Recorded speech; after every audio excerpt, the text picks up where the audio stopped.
মেয়েরা তোমার পেছনে হুমড়িই খেয়ে পড়ে, আর তুমি পাত্তাই দাও না। তুই বেশি প্রেম করতে চাস তো, এই জন্য একটাও পাস না। শোনো ভাই, পৃথিবীতে আসছি একা, যাবো একা, মাঝখানে চলো কিছু একটা কইরা যাই। ভাই, তুমি এখনো ব্যাপারটা নিয়ে ভাবতেছো না?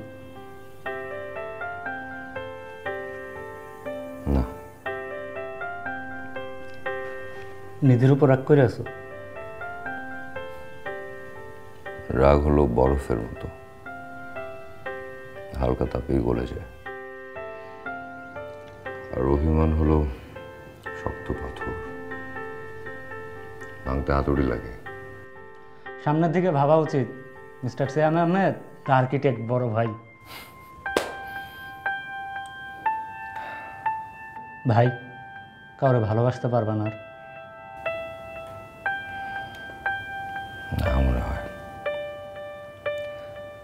যদি কখনো কাউকে প্রচণ্ড ভালোবেসেই ফেলি, আই গেস অভিনয় করে যাবো নিজের সাথে। অথচ দেখো, মেয়েরা তোমার পেছনে হুমড়িই খেয়ে পড়ে, আর তুমি পাত্তাই দাও না। তুই বেশি প্রেম করতে চাস তো, এই জন্য একটাও পাস না। শোনো ভাই, পৃথিবীতে আসছি একা, যাবো একা, মাঝখানে চলো কিছু একটা কইরা যাই।